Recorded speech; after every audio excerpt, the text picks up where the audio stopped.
Kobayeva is running third. It is 3 Soviets and an American. But here comes Mary. She's digging down. If she has another.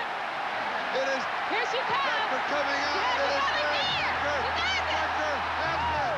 As the Soviet lead too soon and fell down. Mary Decker has the double. A hero in Helsinki, Mary Decker, one of the high moments of the inaugural World Championships 4 years ago in Finland. There were many. American Willie Banks involving the crowd, willing them to support his triple jump opponent, Poland Zdzisław Hoffman. Not only would Hoffman win the gold, he would jump a personal best. And the spirit of that moment, first and second place enjoying each other. And then number 2 allowing his victorious opponent his proper place on center stage. Helsinki was not without its memorable disappointments. Those moments are real as well. Those human failures, physical breakdown, second lane inside in red. Evelyn Ashford falls, vying for the title of the world's top female sprinter. A muscle pull, leaving Ashford grounded in the 100-meter finals. But a major championship most of all offers those remarkable highs, moments of triumph. On Tina Lilak's last throw, the Finns would cheer from release to landing. And Lilak earned her country's only victory lap.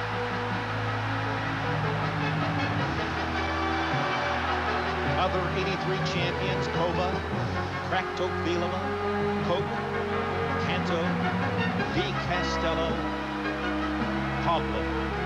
And for the rare few, triumph meant doing something better than anyone else in the world had ever done before. And here comes Carlos Baker. The Soviet Union in lane 1 is in second place. Lewis is going after the record. He's got to go. 37.86. 37.86 unofficial. It's a world record if at home. 4 from the United States. King, Galt, Smith, Lewis, a world record to climax the World Championships.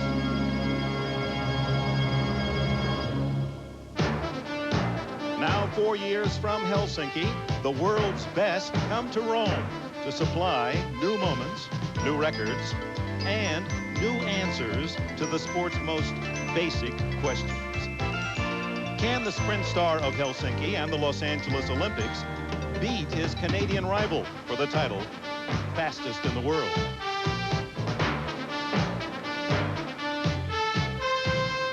The next 9 days will tell us who will leap farthest, who will jump highest, and vault highest.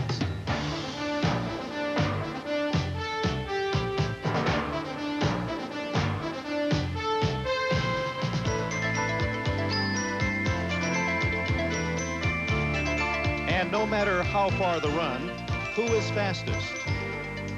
And will those who are number 1 remain the best? And in Rome, will the elegant champions survive the challenge of youth? And are the young, the new, as good as they seem to be? And who is most complete? The greatest all around, woman and man.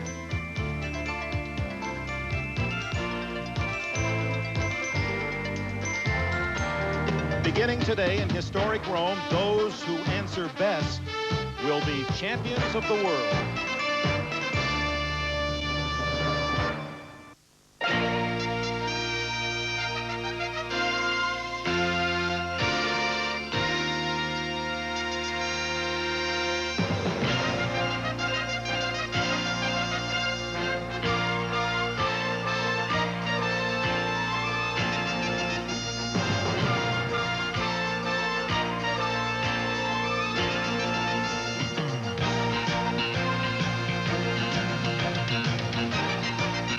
Championships of Track and Field are brought to you by The Prudential, offering a full range of insurance and other financial services. By Budweiser, Beechwood Age for that clean, crisp taste. This Bud's for you. By 3M, worldwide sponsor of the 1988 Olympic Games. And by Kellogg's Bran Flakes, the delicious high-fiber cereal that helps keep you fit on the inside.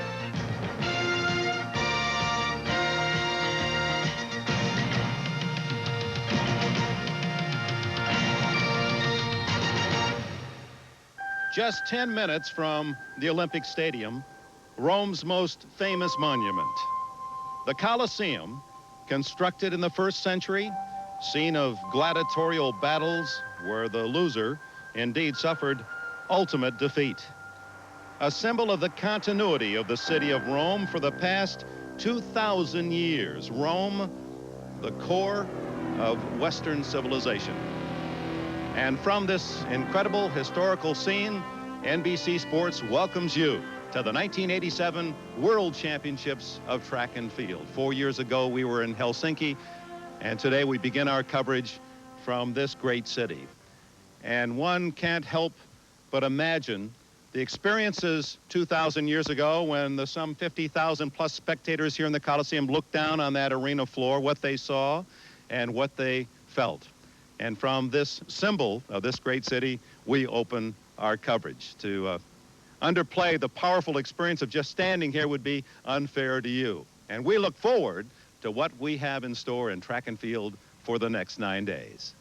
2,000 years ago in the Roman Empire, the word was all roads lead to Rome, and indeed, all the routes from the world have brought the very best in track and field to this great city for one of the most important competitions in any given athletic year. And as we begin our 16 hours of coverage today, this weekend, we'll get our first taste of some of the top confrontations. Indeed, who is the world's fastest human? Is it Carl Lewis of the United States or Ben Johnson of Canada, or perhaps some unknown? And in the 400-meter hurdles, will the veteran Edwin Moses hang on with that golden fist to his kingdom, or will Danny Harris beat him again? Or how about Harold Schmidt of West Germany? That whistle, which would signal 2,000 years ago the beginning of competition, as we're almost ready to go back to the Olympic Stadium. Just to throw in a little side note, the construction of this Coliseum was so outstanding. Through the 80 portals, when a whistle much like that one signaled the start of competition, 50,000 plus spectators could be seated within 10 minutes. Well, a huge crowd gathering for the opening ceremonies, the beginning of the marathon, which will run its course by the Coliseum 4 times. In fact, one of the milestones in the marathon will be the halfway mark, and that will be just about at the Coliseum. That's something for a runner to tell a grandchild a few years from now. We're almost ready for the start. For the introductions, let's go to Olympic Stadium and Charlie Jones. Thank you, Dick, and welcome to the 2nd World Championships of Track and Field. The great thing about this event is we do not have any political undertones. Pure athletics. 165 countries. All of the great track and field stars from around the world who are healthy have gathered here for 9 days of outstanding competition. Joining us on the telecast, Frank Shorter. Charlie, the athletes themselves have always maintained 4 years is too long to wait in between Olympics to have a world championship event. So now we have 2 every 4 years. The world championships were established in Helsinki. Now the athletes who triumph here, and new faces will emerge, they'll go on next year to win medals in Seoul.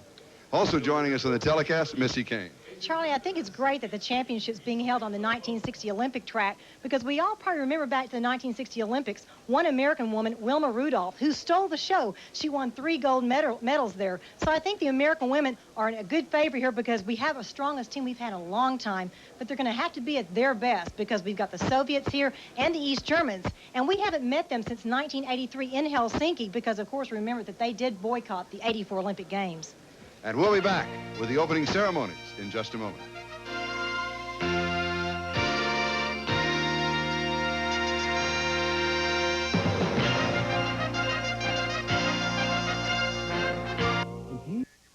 The stadium for these World Championships was constructed in the late 1950s for the '60 Olympics. The U.S. team in the '60s, led by Rayford Johnson, the flag bearer who would win the decathlon gold. Later would be honored in 1984. Rayford Johnson would ignite the Olympic torch in Los Angeles. We welcome you to our NBC studios just outside the stadium. No gold, silver, or medal for us at NBC Sports. We settled for the Italian marble. The stadium itself has not changed much in the last 27 years. It seats about 50,000 spectators for track and field. And we are going to go now to the earlier opening ceremonies. Raising of the flags to open the ceremonies, the Italian flag, and then on the right, the Olympic flag, to the left, the Rome official flag of these games, the colorful A87 for Athletics 87. 1,700 athletes paraded past the official tribune and the games and government's high dignitaries. Alphabetically, the entrance of the teams, 165 nations, beginning with Algeria, Anguilla, Antigua, Australia. 165 nations, 16 more than Helsinki. This is the largest ever collection of countries to ever send athletes to an international competition. That includes the Olympics. Canada, red and white with their maple leaf signature. Ben Johnson, their brilliant sprinter, #1 in the world in 1987, will be part of our story from Rome. South Korea, the host country for the '88 Olympics. They don't figure to be a factor here in track and field, but watch out when we're in Seoul. They'll be very strong in boxing. Great Britain, a team traditionally strong in the middle distances. Of course, they have the two-time Olympic decathlon champion, Daley Thompson. He's not among those in the parade. It's very hot today, at least 90 degrees down on the infield in the late afternoon. Many athletes saving themselves. Athletes assorted, to be sure, a cacophony of color from Lesotho, a small African nation, native dress for their two competitors. Never a sports event with so many nations competing. And Nigeria, strutting into Olympic Stadium here in Rome. Innocent Egbunike, who ran for Azusa Pacific, figures big in the men's 400. There's the East Germans, powerful again, especially the women. Heike Drexler could be a huge star here. Some figure her for 4 medals and maybe all gold. The largest team, United States, 138 strong, led by Jackie Joyner-Kersee. And a good response from the fans here in Rome. Jackie Joyner-Kersee, maybe the greatest female athlete in the world today, carrying the U.S. flag, world record holder in the heptathlon. She shares the world record with Drexler in the long jump. Only about a third of the American team involved in the ceremonies because of the heat. And following close behind the Soviet Union, second largest team, 117 members, 21 less than the United States. And finally, the host country, Italy. And of course, the largest cheer, Sarah Simeone, now retired, the beautiful 80 gold medalist in the high jump at Moscow, won the silver in Los Angeles. The Italian Republic, Francesco Cossega, and on the right, Dr. Primo Niviolo, newly re-elected president of the IAAF. And after the Parade of Nations, the crowd of 50,000 plus entertained with an Italian historical procession, traditional dancing. Always a highlight of these sports ceremonies, the children and Pinocchio, an Italian fairy tale written by Lorenzini over 100 years ago and now enjoyed by the entire world.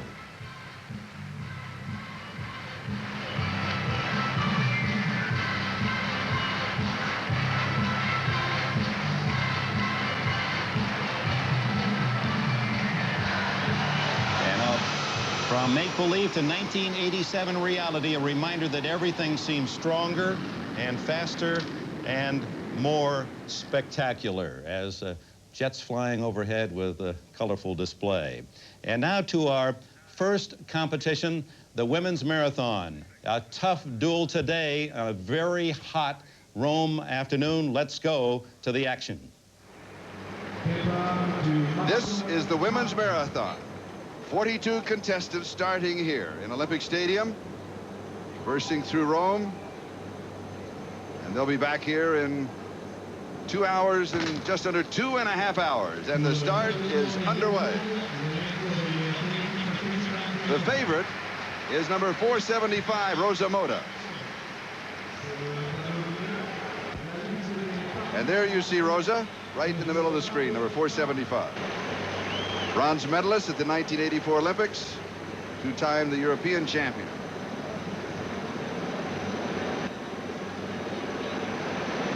For the United States, we have 3 runners, Nancy Dietz, Kim Rosenquist, and Kathy Toomey. And Kathy Toomey did not know that she was going to run until a couple of days ago, Missy. All right, Charlie. 2 nights ago, she found out that she was, in fact, running because Connie Prince, who was on this team, was injured. She was injured last year. She kept hoping that she could come back. She tried to make a comeback. She got another injury, and now she's out of the race. And Frank, I don't know what that does to your head, but that must be pretty hard.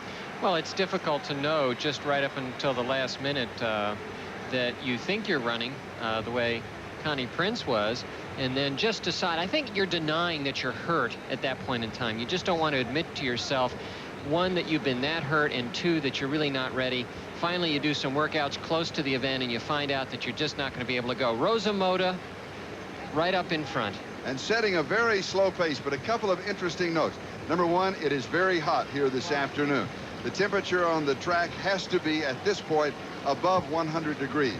Point number two, when they leave Olympic Stadium and go out the tunnel, it is a very narrow, small tunnel. It is to your advantage to be in the lead going through the tunnel. And the 2 leaders right now are the 2 favorites. On the inside in the green shorts is Lisa Martin of Australia. She ran 2:26 to win the Commonwealth Marathon last year. And those 2 really are the ones that we think it's going to be the battle. Hopefully maybe American will squeeze through like Marianne Dickerson did back in Helsinki. They're running at about a 6-minute pace right now, about 90 seconds for the first lap. So they're just settling in, getting comfortable, and I don't think anybody wants to run too fast at the start of this race. It is hard to hold back in this Olympic Stadium because you're in here. It's so exciting, but these 2 are really they're the top marathoners, and they know what to do, and everyone else is watching them because they've got the best times, 2:23 for Rosa, 2:26 for Lisa, and they know what the heat can do to you. And of course, a very strong Soviet contingent as always. Elena Suklo is now running in third. Kramenkova and Ivanova are names that you will be watching and hearing throughout, names you'll be hearing and people that you'll be watching throughout the marathon. And now they start to head for the tunnel to leave the stadium through the streets of Rome. And what a beautiful, historic route they will be taking. They won't be able to enjoy it quite as much as we will. And I talked with the Americans yesterday, and they said, oh, it's a gorgeous course, but we know once we get on this course running, if we start looking at all the beautiful sights, our race will be gone. So they're going to have to concentrate on what they have to do, and that's run well. 26 miles, 385 yards, or 42.195 kilometers. The women's marathon, leaving Olympic Stadium. Viale dei Gladiatori is the street that they will now pick up as they come out of the stadium. And it is Rosa Mota leading the contingent, the pack of some 42 lady runners. And of course, this is the second World Championships of track and field. 4 years ago, as we gathered in Helsinki, the first ladies marathon was held there. I saw Kathy Toomey. She's in all white. The U.S. girls have all white on, and she was up towards the front. So that's interesting, though, because she told me earlier she's only done one 20-mile run before this. So I hope she will be careful because it's hot and she's not used to this distance as much as the other girls. And number 662 on the left, running about third, that is Kathy Toomey of the United States. The pace is a nice, easy, comfortable pace at this point, and Rosa is right to be out in front. In these kind of conditions, I think she runs well in the heat. She's from Portugal, she's small, she's light on her feet. These are conditions, I think, that would favor her. It doesn't hurt to be out in front, press a little bit, and even see if you can go early, the way Joan Benoit did in the Olympic Games. If you can get out ahead and have a substantial lead by halfway or 3/4 of the race, then you can relax when it gets very tough, when the heat really starts to play on the athletes. And as you stay with us throughout our coverage, you'll notice that there are almost 100 corners that they will be making, and almost half of the course is over cobblestones. That's going to be very difficult. You mentioned the turns. These girls, these women have got to know the course very well, because if you go wide, you're going to be taking a lot of extra steps and losing time. There's Kathy Toomey, and she said yesterday that the cobblestones might affect her and some of the Americans because they run on their toes. So it might be a little uneven. All right, let's go down to the white stones. From this trackside vantage point, I'll be conducting interviews and covering the throwing and jumping events along with my colleague Larry Rawson. And Larry, we're starting off today in a big way with some big guys. Well, Dwight, the phrase big guys is appropriate. We're talking about the best shot putters in the world. As a group, they average 6'5", 270 pounds. They can bench press 500 pounds, and they can put weights on their back and do squats with up to 700 pounds. Well, Larry, from the biggest guys to the smallest women in the sport, the women's marathon continues after this.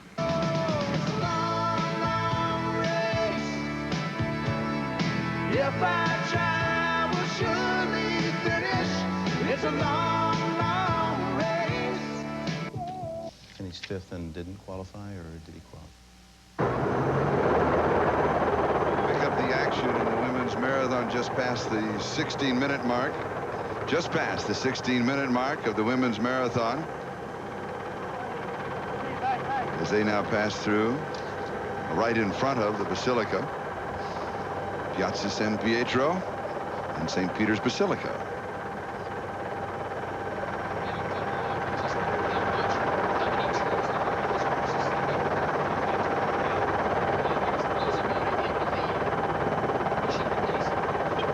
So,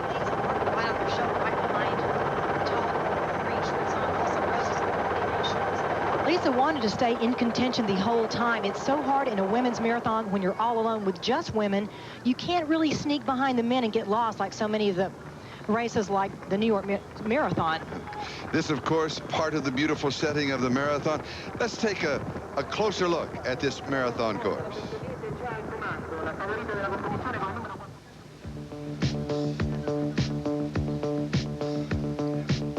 It's almost like a surrealistic runner from the right side of your screen to the left. 42.195 kilometers, 26 miles, 385 yards. Basically, it's like a clover leaf. It's 10 kilometers until they hit what looks like the pedals. Then they do 3 pedals twice. They go over it one time, then repeat it and go back 10 kilometers back to the stadium. It's a very historical course where the runners have an opportunity to take a look at history. Well, they don't now. They did 2 days ago riding a bus around. Now they're going to be completely concentrating on what they have to do, and that is run well. The course is not very hilly, but there are a lot of corners, almost 90 turns that you will make here. Let's go back to the beginning. It'll all start at Stadio Olimpico, built for the 1960 Olympic Games. It was 27 years ago. The opening ceremonies of those games. And Wilma Rudolph won 3 gold medals, 100, 200, and the 4x100. Of course, the runners will be in the stadium, this stadium twice. They will go around 2 times before leaving. And after they leave the stadium, they head for the Piazza San Pietro, the fitting approach to St. Peter's Basilica, designed by Bernini, consisting of a curved double colonnade, a granite obelisk, and 2 beautiful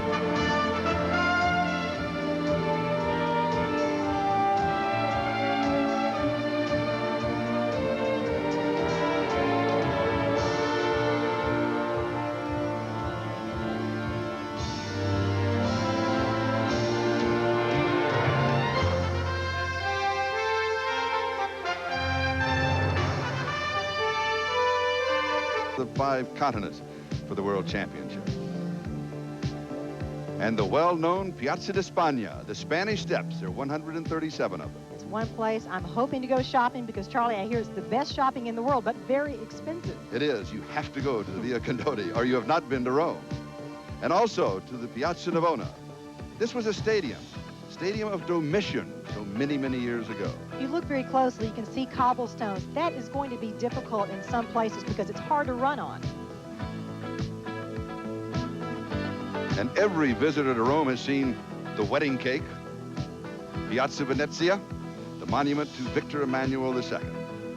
This course, I think you can tell right here, it is fairly flat, and that's going to be an advantage for most of the women here.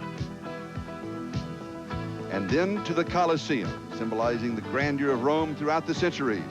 It was completed in the year 80 AD. It's just awesome. I don't think they're going to be watching for it, but I think they'll almost feel all the things that came out of this Colosseum ancient, so long ago.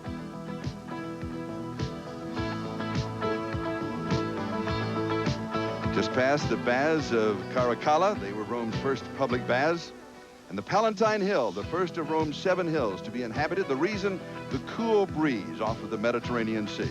And they hope they're going to get a cool breeze today, but it is sunny, so it's going to be somewhat of a problem. And then the runners to the cloverleaf again. Some of the runners said even though you see so many turns, almost 100, they say that they like this course. I'm surprised at that, but most of them do like it. Back to the stadium and the finish line. We're now past the 28-minute mark of the women's marathon, and Rosa Mota of Portugal has broken it open. It looked like she broke it open around the 5K mark, and she ran through the 5K mark at 17:04. That's around 34:10 pace for a 10-kilometer race. And for some of you at home that run miles, it's a little over a 5:32 mile pace. Frank, is that too fast right here? I don't think so. It looks like Rosa's handling the heat very well. She's running with the same kind of tempo she did when they came out of the stadium. She's about 15 seconds ahead at this point. She's maintained a constant pace from the 5-kilometer point. She pushed it a little bit, but everybody just let her go. It was almost as if they said, okay, the race is yours, we'll go for second. Is it a special feeling to be running out in front? It's the best feeling in sport when you feel good and you're running at a very comfortable pace and people are telling you you're still pulling away, which she's doing right now. And Missy, we talked about the turns and the corners. There's almost 100 of them, and the helicopter shot gives you that idea as we go back down to the race. I know, talking to Lisa Martin at one time, she said that she was concerned about the turns.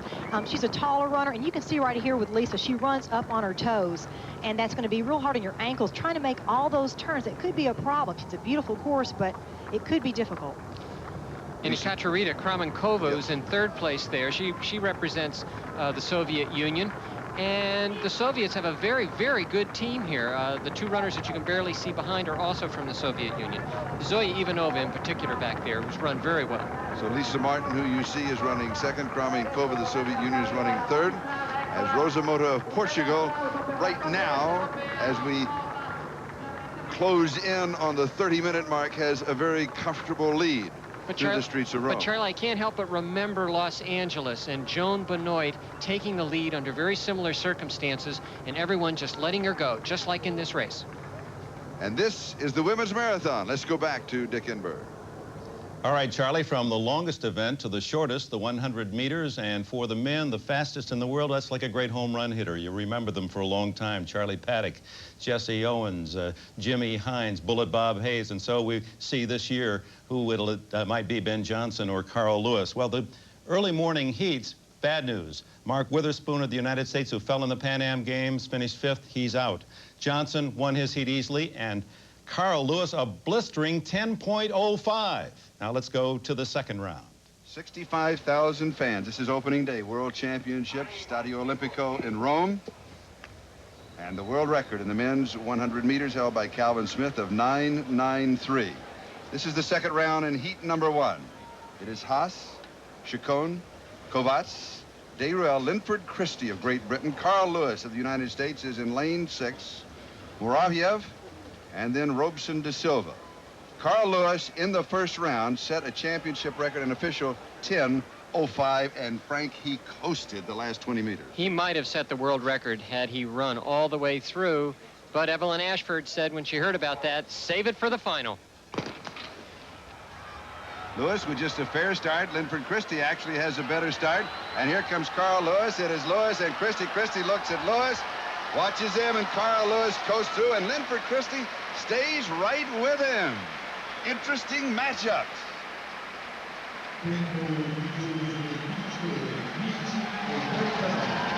A slow unofficial 10.39 into a headwind.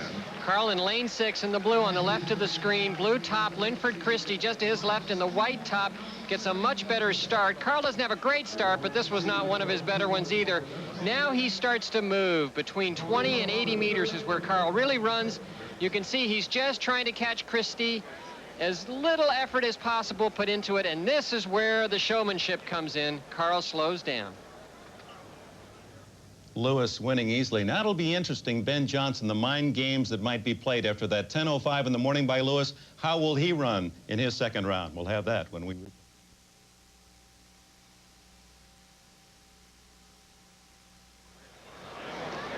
Men's 100 meters. This is the second round and heat number 4. Calvin Smith set the world record on July the 3rd, 1983, at altitude in Colorado Springs. Andrew Smith is in lane 1. Selmy is in 2. Simone in 3. Ben Johnson, the favorite, is in 4. Raymond Stewart is in 5. Yevgeniev is in 6. Nyamko and Arquez. Here's Ben Johnson. We're looking for a showdown in the finals between Ben Johnson and Carl Lewis, and there may be others. Johnson in 4 with a good start, and Raymond Stewart is in 5, and it is Johnson with Simone in 3, and now Johnson is pulling away, and Stewart is going with it as they just coast through to the semifinals. Johnson, Stewart, and Andrei Simone of Cuba.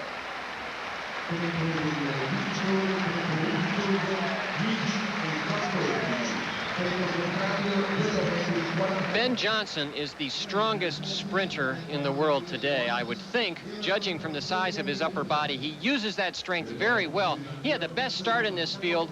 He's a well-coached athlete. Look how smooth he is. He's winning all the way in this. He eases up and just gets caught at the tape. Unofficial 10-14 into a slight headwind. Well, tomorrow we'll have the finals for you, and here are those who advanced to the semifinals and the finals in the afternoon. The Americans led by Lewis, McRae, Johnson of Canada, Stewart and Smith of Jamaica, Christie and McFarland of Great Britain. Brishkin is the top Soviet. Soviets, Nigerians, Cubans on down the line, and Pavoni of Italy will certainly have the crowd in his support. The men's shot put, the Americans with a chance to medal in this event, the finals today. Let's go to Dwight Stones. You're seeing Werner Gunthor of Switzerland. By most people's assumption, he will be the winner in this particular competition. And gets off a very big throw on his first attempt. Dwight, that circle is just 7 feet in diameter that he's got to cross. All 6 feet 6 3/4 of an inch, 273 pounds of sheer explosiveness. John Brenner from the United States did well. John Brenner, the American record holder, was throwing very well earlier in the season, but had some nagging injuries. Many people have counted him out of this competition, as he has really not been able to throw competitively well for the last couple of months. He said this was the event he was pointing for all year in front of 50,000 spectators. Big throw for Brenner, 71 feet, 4 1/4. He goes into first place. Back with more women's marathon in just a moment. We'll pick up the action of the women's marathon. Piazza Venezia. And this, of course, the wedding cake. Some call it the white typewriter. It's one of the biggest, and some say the ugliest, of all the monuments in the city of Rome.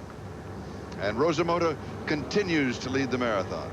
There's Lisa Martin coming up. Lisa does not look herself to me. Already, it's early in the race, and she looks a little white, and she just doesn't have her same cadence. She doesn't look like she's flowing like she usually does, and now she's dropped back to 3rd place right here, the Soviets in front of her. I was worried about Lisa because she's in such great shape, but she just pushes so hard. Her husband said that she really drained herself training down in Gainesville half of the summer. Oh, right there, she loses her water bottle. You need water in this type of marathon. That can really do damage, I think, to your mind as well. So it looks like Lisa Martin is not having the exact day that she wants. And let's go down to Dwight Stones. Missy, in the men's javelin qualifying, you're looking at Czech Jan Zalesny, who is the current world record holder with the new javelin, which has only been contested in the last year and a half. Dwight, what they did in 1984, the spear started flying almost out into the track. The world record by Uwe Hahn of East Germany reached 343 feet, more than one end zone to the other. So what they did is they thickened the tail and moved the center of gravity in the javelin forward so that it forced the nose down. And it looks a little like a tired pelican out there trying to move through the air. Pascal Lefevre of France, his second throw. The line that you will see out there is the automatic qualifying line. That's 259 feet 2 inches. Anybody who throws over that line gets into the finals automatically. Up now, Viktor Yevzhukov of the Soviet Union, his 3rd throw. Some think that he would be the favorite in this particular competition because he has been so consistent throughout this year.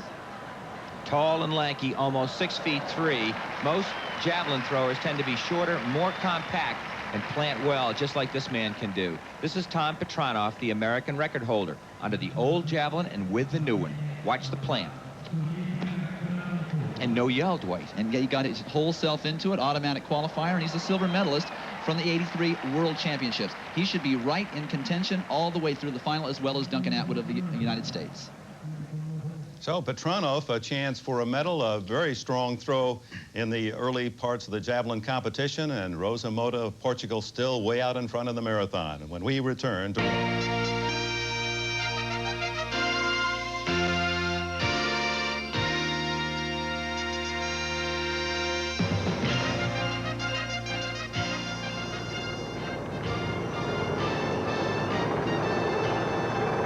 pick up the action in the women's marathon as we are past the 57-minute mark. And we take the circle past the Coliseum. Greta Weitz is not in this field, Missy. Unfortunately, that's right. Here's Rosa, and Rosa really wanted to go against Greta. They were the two favorites, but Greta was in fantastic shape, and then 5 days ago, all of a sudden, her foot started hurting her. She didn't know what it was. She tried to do one more workout, then found out that she's pretty sure that it's a stress fracture. I talked to her about 1 hour ago, and she's on crutches at this moment. And I guess, I mean, here's Rosa, and she's here, and so many others like Lisa Martin. They said that the biggest thing about the marathon is just being fit and being healthy to be able to complete the 26.2 miles. Well, Rosa's main advantage is that she's very light and very smooth, and she doesn't get hurt. And when she does get hurt, she seems to be able to deal with the injuries better than other athletes. I think Greta's running on this foot that hurts a perfect example. You run on it sort of to see if it's hurt the way you already know deep down it is. Here's Ivanova, the Soviet Union. And we've talked about the cobblestones that they're running on it. It's a little bit difficult. It is, because it's a lot harder in the texture. You know that when you run on surfaces, like, for instance, a sidewalk is much harder on your legs than the actual road that you'll run on. Especially cobblestones can really damage your legs. They're going to be very, very sore tomorrow. And about 20 kilometers of this race is on cobblestones. So a lot of the women were worried about that. It looks right here, I was noticing that the Soviets so much of the time run together. Those two look like they're trying to help each other. And we've noticed that, Frank, in other marathons, for example, in Seoul. The Soviet women in particular do run as a team. Again, Rosa way out front, running very easily in the splits. The times that we've taken so far, she's running just a little bit over 17 minutes for each 5 kilometers, about 5 minutes and 30 seconds in a mile. And the significant thing is she's running very even pace. Interesting when you see that 100-pound dynamo run that she was discouraged from running the marathon early on in her career because of anemia, was too frail.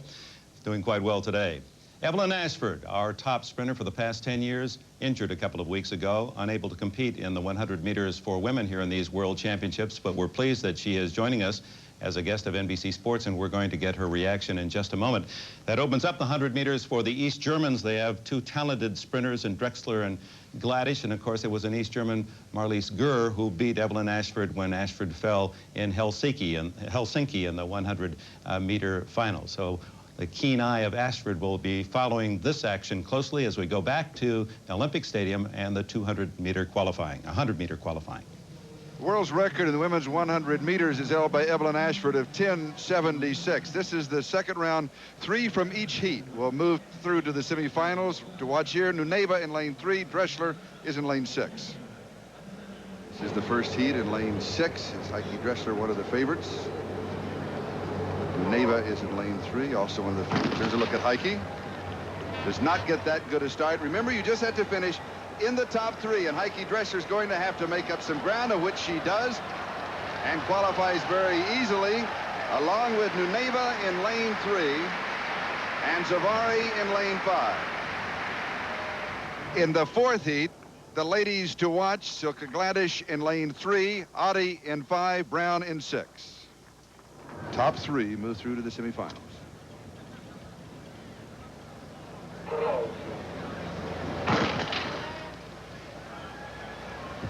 Gladish with a pretty good start in 3. It is Adi. Gladish and Adi right now. Adi leading Gladish, and here comes Alice Brown. And it looks as if Adi, Gladish, and Brown finish in that order, and they'll all move through to the semifinals. Good heat.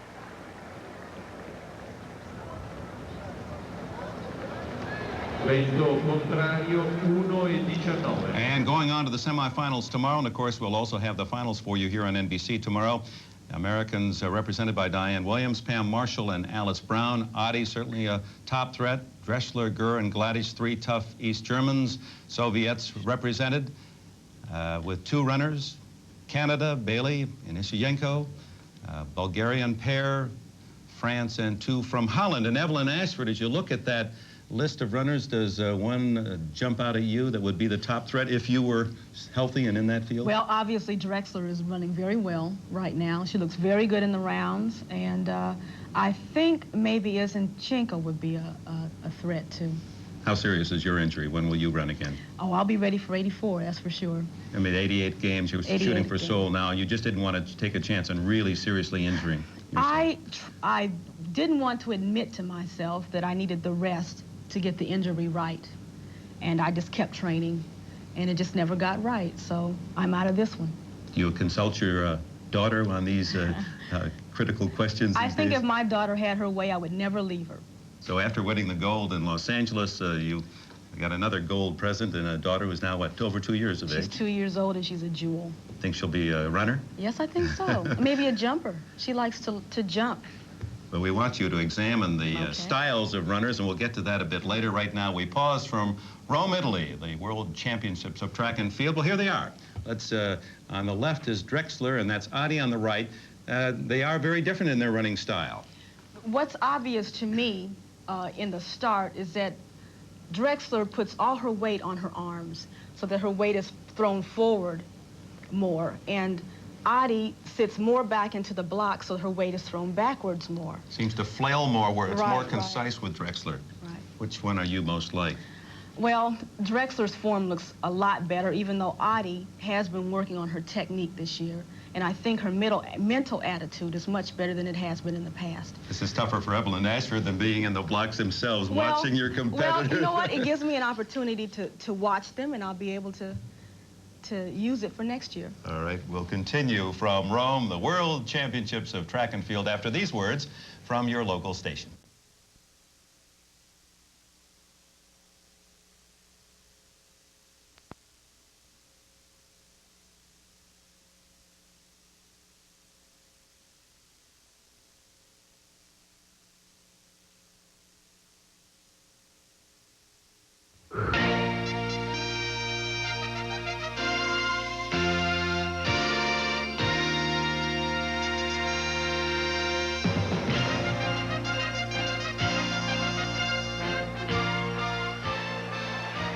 Number 599 is Francesco Panetta of Italy, one of the favorites in the men's 10,000, 25 laps. And a field here, Frank, that you can narrow down, what, to 10 favorites? This has to be the deepest field in this whole championships. It's not that it's a weak field, it's that there are so many men running well over 10,000 meters this year. There are at least 15 people within 10 or 15 seconds in this event. As far as the United States is concerned, Ed Eyestone is involved, Gerard Donikowski, and Steve Placentia, as we'll take a complete look at the field in the men's 10,000. They started fairly slowly, and so they were about 34, 35 seconds at the 200 meters, which is a very slow 10,000 meter pace, about 29 minutes for the distance, and they'll run a minute faster than that probably. So someone else will take the lead, push the pace. And it's Ed Eyestone from the United States out in front. And you have good feelings about Ed Eyestone. For some reason, you feel that at this moment in time, he could well, run a personal best and medal. I think he's in good shape, and I think he's fairly fast, and he's cut back a little on the road racing schedule that he's been on. And so, yes, I think he has a chance. That's Antibò from Italy in second place, and as this race heats up, the Italians will go absolutely crazy. Now let's take a look at this complete field.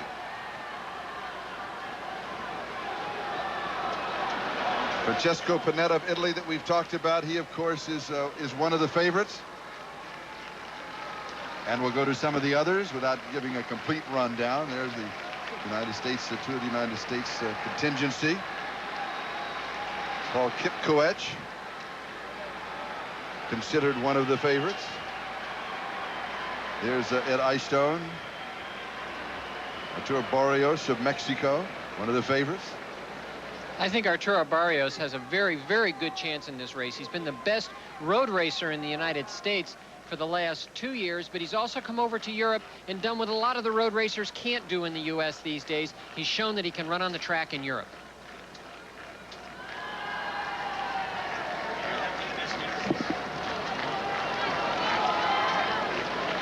"23 laps to go." What is the tactics at this point in this kind of a race, Frank? To not be where Ed Eyestone is right now. If you're going to be out in front, you have to take it and try to break the race open, which the Italians are hoping Panetta will do because he's a front runner. But Ed Eyestone, they're going at about 440 per mile pace rather than 425 to 430, which they would really be going were this a record pace. And so Eyestone is in a quandary saying, well, if I'm out front, I'm comfortable, nobody will bump me. but you don't want to be out front that early. And yet if he falls back and lets the pack pass him, he will get caught in the back, and there's always a chance he can trip and go down. Budajo Bulti of Ethiopia is running in second place. Saeed Ouida, the great runner from Morocco, considered best in the world from 1,500 meters to 10,000 meters, did not run in the 10,000 here in Rome, is going to concentrate on the 5,000. That really opened up this 10,000 meter race, and knowing how much Frank Shorter enjoys this particular event, be interesting to see how it develops. Well, in the long races, it's great to win. For some, it's just wonderful to be able to finish. And that will be our subject when we return with Bud Greenspan.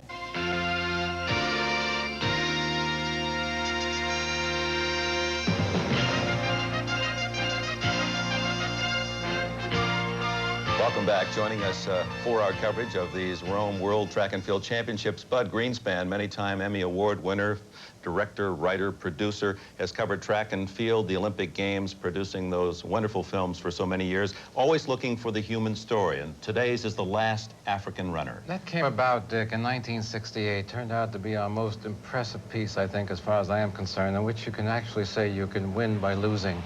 It began as Mama Walde of Ethiopia came into the stadium after taking over from his teammate, Abibi Bikila, whom we were actually filming to win his third gold medal, but who had to hobble off the road with a broken toe. So you were there to cover Bikila, who'd won here in Rome in 60 barefoot, won again in 64, had to pull out of the race in 68, and here a relative unknown, Mama Walde, wins for Ethiopia. So we were sort of saved because it meant the third consecutive victory for an Ethiopian. So the string of Ethiopian victories, even though we were commiserating about how sad it was for our dear friend Abibi, we were quite happy. Here's Kenji Kimahara of Japan coming into the stadium, finishing second, and then Mike Ryan of New Zealand third.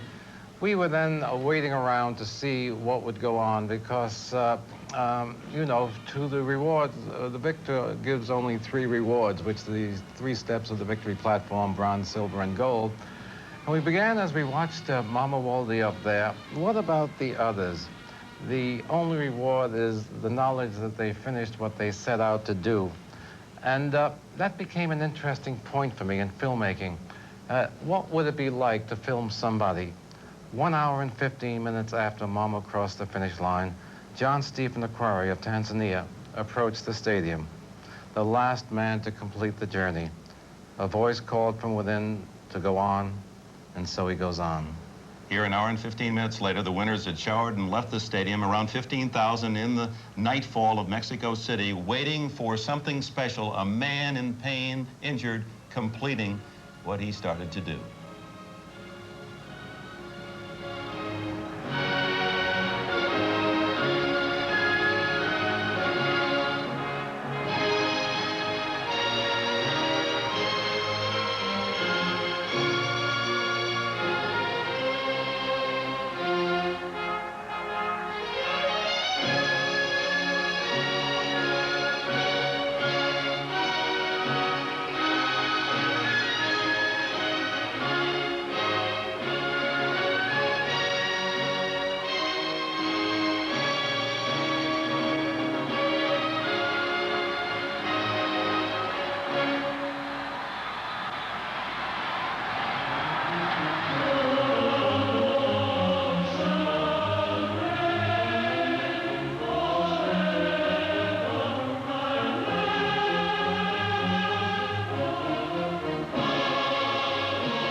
Dick, afterwards it was written, "Today we have seen a young African runner who symbolizes the finest in the human spirit, the performance that gives true dignity to sport, the performance that lifts sport out of the category of grown men playing at games, a performance that gives meaning to the word courage. All honor to John Stephen Akwari of Tanzania." Beautiful story captured by Bud Greenspan. Winning is glorious. To finish the long race can still be triumphant. Akwari of Tanzania, an hour and 15 minutes after the finish, completes what he started to do. And tomorrow, Bud, we'll look forward to Wilma Rudolph, one of my favorites. From a very poignant moment to a moment of great intensity, Swiss shot putter Werner Gunthor for his 4th round throw. John Brenner is still the leader. And Gunthor gets everything into this one.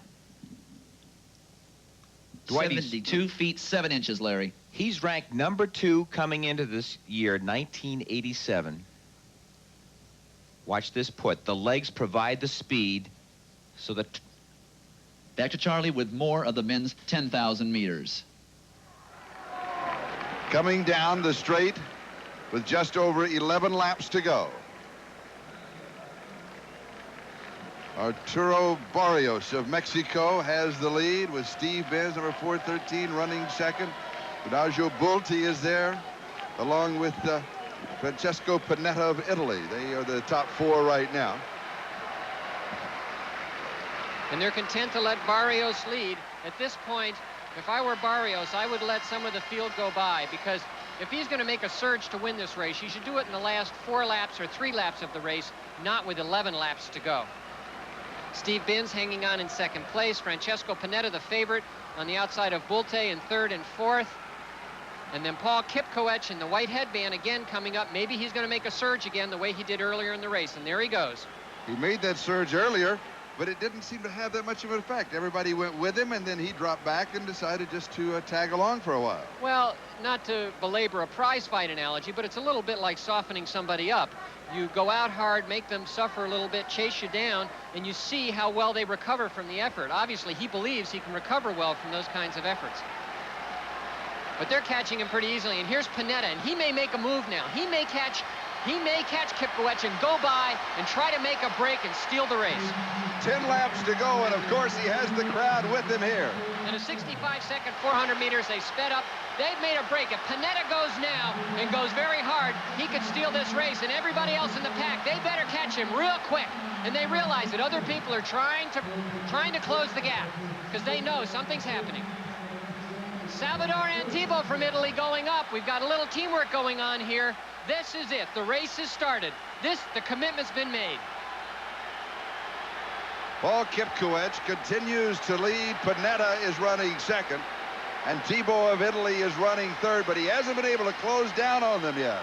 What a smart move by Panetta. Kipkoech was playing the game he was playing earlier in the race. Go out hard, ease up, but then Panetta went with him, and look at that. Now he doesn't ease up. These 2 men are running away with this race. Can they both hold this pace now with 9 laps to go? Yes, they can, and what they have to do, Salvador Antibó is out of it. He's fading, but Marc Divagno is coming up trying to close the gap. The great Finn in 4th place, 62 seconds for that 400 meters. They can't keep up this pace. They will slow down eventually, but what they want is for when they start to slow down, they will have a gap on the pack. Divagno in 3rd place in the headband knows he has to catch him. He has to go after him, and Antibó hanging tough, trying to go with him, because Antibó in 4th place knows that if he drops back now, he's out of it. And Kunze from East Germany coming up as well. Panetta in a better position than Kipkoech because he's able to draft on him. He's able to just stay in rhythm with him and let him pull him through. Panetta, if he is fit, and he looks very comfortable in 2nd place, if he is fit, he is in the best position of anybody in this field, because Kipkoech has to stay out front. If he gets absorbed by the pack, he will not finish in the medals. He has to keep going. He's starting to slow down. I would expect any time now, Panetta will go by him. And meanwhile, Martti Vainio of Finland tries to close on the lead duo. 8 laps to go. And there goes Oh, Kipkoech again, and he is really moving. He's going at 62nd pace. He just ran a 63.205 for the last 800 meters, and they're going faster. They're going to run about 3 minutes or 3:03, 3:04 for a 1,200-meter segment in the middle of this race. You can see Panetta cannot hold this, but he may be smart.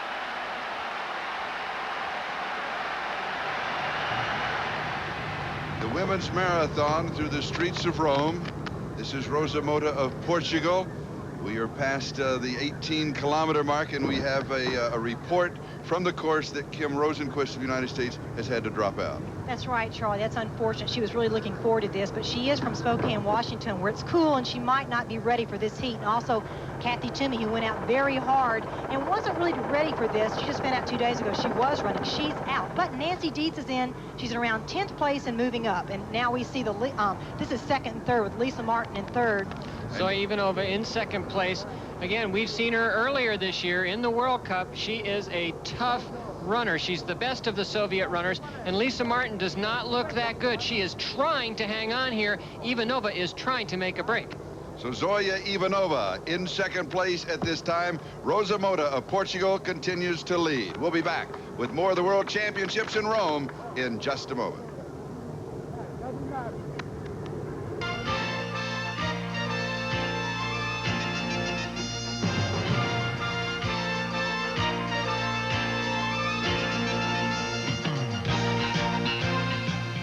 Kipkoech out in front. Panetta is running second. Now we will have a battle for the bronze medal. Arturo Barrios, Kunze, Steve Benz, Marty Vigno. They're hanging around in that small pack that's all running together in third place. And now I think Paul Kipkoech has slowed down a little bit, but on the screen it says lap 62.7. He may have thrown a 62, 63 second lap in there. Again, just amazing. When everyone says he's going to come back to us, he goes faster. And of course, there's the third place battle, but the roar is for Panetta, who is lapping runners. He is in second place, and the battle now, as far as a mystery, will be who will finish up in third place, as Paul Kipkoech striding through the night of Rome for the gold. And now the crowd is behind Kipkoech. They realize Panetta's not going to catch him, and they realize they're seeing something magic here tonight. They're really getting behind him. Everybody's going crazy. Paul Kipkoech just checking to see where everybody is, and there was no question in his mind. And Arturo Barrios is battling with Kunze for third place. We'll be picking that up as right now Kipkoech goes for the finish line. And he seems to be slowing down. Anybody in the world would. 26:37. He is going to run an amazing second half of the race. Panetta is going to get caught, and there's a mistake. Barrios has finished one lap too soon. He thought he was finished the race, and he's not. And now Panetta is dying. He thought he was finished. Kunze in third place, trying to catch Panetta, trying to hold on. Everybody thought the race was over. What happened was when they came by the other time, it showed 1 lap to go. There was confusion with the 1 lap marker up. They did not have the bell. The bell rang then, and half the field has stopped. And now, oh, this is terrible. Fortunately, Kipkoech has not slowed down. He is speeding up. But this may rob the Italians of second place because Kunze is closing on Panetta in third place. Here he comes, Paul Kipkoech. Just an incredible, incredible performance. And after all that, 60 seconds for the last quarter, but Panetta is going to hold off Kunze. Here comes Panetta as he strides for second place. Hansjorg Kunze of East Germany will settle for third. And terrible mistake for Arturo Barrios. He started to sprint too soon. He may have gotten the medal, but now he'll never know. Steve Benz in fifth.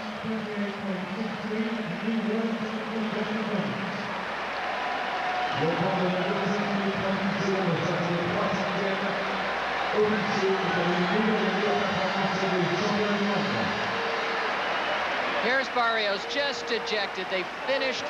They thought they had finished. I saw him sprinting with 600 meters to go. I said, boy, is he moving. I guess he wants to get ahead of these people, but he thought he was only 200 meters from the finish.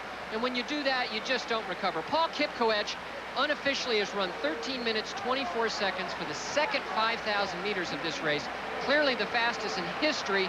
Not only that, a good chance it'll be faster than they run the 5,000 meters men's race. An incredible race by Kipkoech, a 24-year-old Kenyan soldier, and it made the aficionados in Rome wonder what would have happened had Owita been in that race, the way Kipkoech would sprint and then draw back and sprint and finally leave the field. A marvelous victory for the Kenyan. Italy gets the silver with Panetta and the bronze to Kunze of East Germany. Meanwhile, the marathon continues through the historic streets of Rome. And on this day, apparently, you can spell marathon M-O-T-A. Moving on the 28-kilometer mark, Rosa Mota continues to lead the women's marathon, and in a way, it's been a stroll through the streets of Rome. Here she looks so easy, but she's maintaining a fast pace. She passed through the half marathon in 1 hour and 12 minutes, 20 seconds. Add that up, and that's 2:24. And this is our second place girl right here, Soviet Union. Her name is Zoya Ivanova, and she's running very strong as well. She has a 2:28 PR, but there's a big gap in between these two. Rosa Mota, she just looks so good today. She has a different style of this Soviet. This Soviet looks very strong. Rosa's so light on her feet, Frank. She looks like Joni Benoit. She just glides along so easily, very efficient. You made the point to me earlier that from the waist down, really, Rosa Mota and Joni Benoit are very similar. There's a very efficient motion in their legs. Rosa Mota of Portugal continues to lead the women's marathon. We'll be back to Rome in just a moment.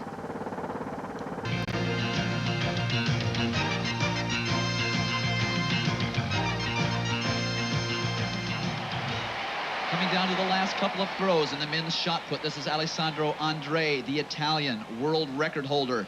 These people want to see something big from him. He is currently in second place. And there is a big throw for Andrei. Dwight, 50,000 people, most of them Italians, were screaming in unison when he stepped into the ring. Look at the intensity, quickness, speed, the essence of this event, more than any other in track and field. 71.9.5. He's in second place. Here's John Brenner. He has been moved out of first place by Gunthor. He's trying to hang on to third or improve his position. Big yell from Brenner, but no improvement. Brenner ranked number 7 in the world last year, reflecting a little disappointment here as he has lost first place. Watch him dip down. 6'3", 275 pounds. It just didn't look like he had anything more left after the first few throws. Here we go for Gunthor's final throw. The Italians are whistling because they want their hero to come back. And how does Gunthor respond? With the biggest throw of the competition, 72.11 1/4, and he let the crowd know how he felt about their jeers. You see those arms raised? He loves it. Watch the power again. This is the number 2 ranked shot putter in the world last year. He must stay inside that circle. He can break the plane, but he can't touch any part of it. He gets the ball off those fingers. They don't rest in the palm of the hand. Back to Charlie with more women's marathon. Well, first, Dwight, let's go to the official finals. Gunthor of Switzerland. He's built like those Alps, isn't he? 72 feet, 11 3/4 inches. He's 6'6 3/4", 280 pounds. And when he was in Indianapolis this winter, he said, I want to try out with the Colts. Andrei of Italy is second, and the Americans get their first medal from John Brenner. Now, let's go to Charlie in the marathon. And this is the leader of the women's marathon, Rosa Mota. We're moving on the 2-hour mark. And she on a pace that will be in the stadium under 2 hours and 30 minutes, about 2:27, 2:28, depending on how she finishes. And there are the Spanish Steps, and that's where she is located, swinging back down to the Coliseum. And that's Zoya Ivanova, and that is the difference in first and second. The Coliseum in the background. Interestingly enough, no one knows who the architect of the Coliseum is, but the architect of this race, of course, is Rosa Mota, as we look to Zoya Ivanova, the Soviet Union, currently running in second place in the women's marathon. It is a bit cooler now than it was when we started, but it is still hot and it is still muggy in Rome, as we will continue our coverage of the World Championships of Track and Field. We'll be back in just a moment. The length of the women's marathon is 42.195 kilometers. That's, of course, the length of the men's marathon also. And as you can see, we're past 36 kilometers and past the 2-hour mark as Rosa Mota of Portugal. And she has led virtually all the way. Took the lead inside of the stadium. I always thought possibly she wanted the lead because the tunnel going out was so very narrow, but obviously this was the race plan. She likes to run out front. She's doing very well here. She runs very well in the heat. Back in 1978, she won the European Championship in Athens, Greece, her first marathon, and it was very, very hot. She does very well in the heat. In Boston, she won it this year, and they said it was very humid there, and she ran a good time. So she looks to run very well in the heat and out front, and Frank, that must be very, very hard.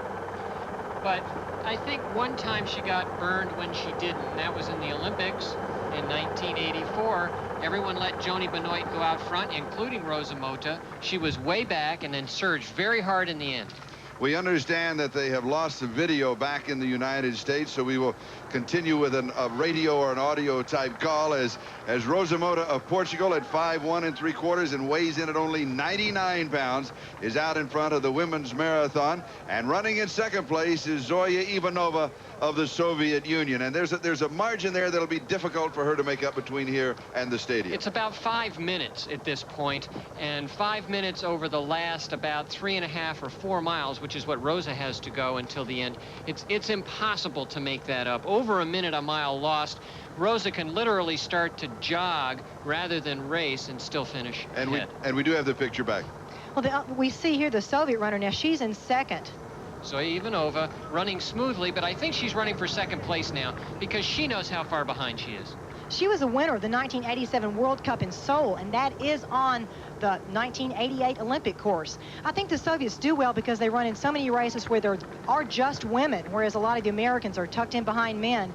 But she's very far back here, about 4 minutes. But Frank, one thing that could happen is, you know, I've gotten a side stitch before, I'm sure you have. In this type of heat and humidity, Rosa could have a side stitch. I know she got one this year in a race in Colorado, had a great lead and had a side stitch and literally had to walk to the finish. But even in that race, she was able to jog slowly again, and she has that much margin here. If she got a side stitch, she could slow down enough so that it didn't hurt. You can run with a stitch, you just can't run at race pace. Another interesting fact is before the marathon a couple of days ago, everyone was talking who was going to be the one to beat. Well, they said Rosa Mota is 50-50, meaning she was not 100%. She had a urinary tract infection. Her boyfriend is her coach, and he was telling people that, but looking at her here, it looks like she's certainly gotten over that. Rosa Mota leading the women's marathon, and we'll be right back to Rome after these messages from your local station. Union currently running second in the women's marathon as Rosa Mota of Portugal continues to lead, but Ivanova running very easily. She looks strong right here, and I know she was running for a while with Kratmiklova, and that's one of her teammates. They were helping each other, but now she has pulled away. One note is that Nancy Dietz, who was around 10th, has moved up. She's looking very strong. Nancy Dietz is one of the best Americans on this team. She has a lot of experience in these type of marathons. Rosa Mota of Portugal with the lead, now going through the Piazza San Pietro, the square, the fitting approach to St. Peter's Basilica. The granite obelisk that you see there is the leader, the obelisk in the middle of the piazza, and the two beautiful fountains, one by Monardo, the other by Bernini. I think you want to be very efficient in a marathon, and you can tell here by Rosa's style. She doesn't have high knee lift, but you don't need high knee lift in a marathon. You want to expend the least amount of energy you can and spread it out. And Frank, she's been spreading this out evenly all day. And she's in the position that every marathon runner dreams he or she can be in. She's got 3 miles to go, and she's actually over a mile ahead of Ivanova at this point. Do the motorcycle and the cars bother you at all?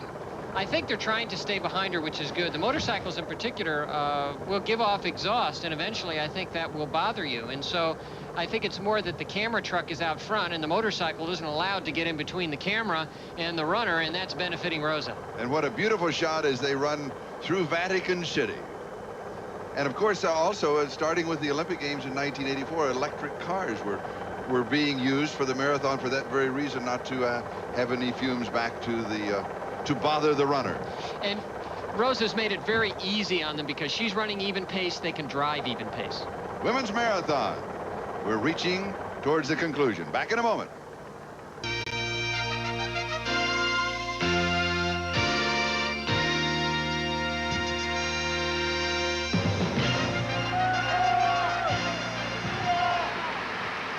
Stadio Olimpico. And the greeting for Rosa Mota of Portugal. And what a great feeling this is. Oh, it's just so exciting, and everybody here, everyone's standing up, everybody's applauding, because this woman has done an incredible feat in this type of heat, 86 degrees, it's very humid, and she's just consistently clicked 532 miles over and over again. And she's past the finish line. I think she's already finished, and she doesn't even know it. She looks like she's not sure. But it is a championship record, and yes, Rosa, of course, you know that you won, but she just wanted to make sure there was not an official into the race. Look at her. Look how fresh she looks. Everyone said that about her in Boston when she won Boston by over a couple of minutes. She looked so strong. A lot of women just do very well in the marathon events, and you think back 20 years ago, they thought women couldn't run over 800 meters, and look what they're doing now. And do you think that Rosa Mota figured that she would win? She had her flag planted there, awaiting the victory lap. I think Rosa went out of the stadium after 800 yards and 800 meters and took the lead, knowing that she was going to win. She went for it, and she held it the whole way. Zoya Ivanova of the Soviet Union finishes in second place.